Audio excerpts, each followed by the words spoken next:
ফুটবলের নির্মম সৌন্দর্য, ভিড়ের মতো লড়েও চোখের জলে বিদায় জাপানের। ফুটবল কখনো আনন্দের, কখনো কান্নার, আর কখনো এমন এক নির্মম সৌন্দর্যের যা ভাষায় প্রকাশ করা যায় না।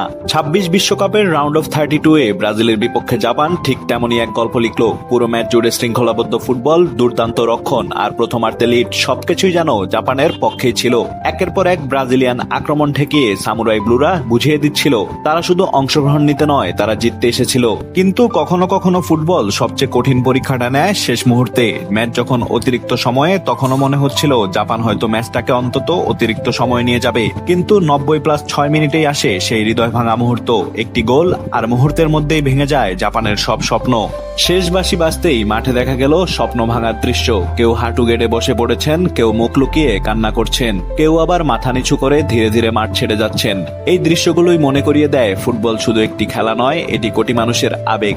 কাইসু সানো ও তার সতীর্থরা হয়তো বিশ্বকাপ থেকে বিদায় নিয়েছে, কিন্তু তাদের লড়াই কোটি ফুটবল প্রেমীর হৃদয় জয় করে নিয়েছে। আসলে জাপানের জন্য চোখে জল আসাটাই স্বাভাবিক, কারণ এটা প্রথমবার নয়। 2018 বিশ্বকাপে বেলজিয়ামের বিপক্ষে 2-0 গোলে এগিয়ে থেকেও শেষ মুহূর্তে 3-2 ব্যবধানে হেরেছিল তারা। 2022 বিশ্বকাপে ক্রোয়েশিয়ার বিপক্ষে 120 মিনিট লড়াই করার পর ট্রাইবেকারে বিদায় নিতে হয়েছিল। আর এবার 2026 বিশ্বকাপে ব্রাজিলের বিপক্ষেও এগিয়ে থেকে শেষ পর্যন্ত 2-1 ব্যবধানে হার, সেটাও অ্যাডেড টাইমের শেষ মুহূর্তে।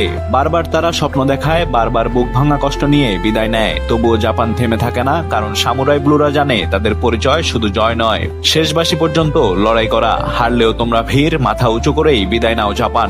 ফুটবল তোমাদের এই লড়াই অনেকদিন মনে রাখবে।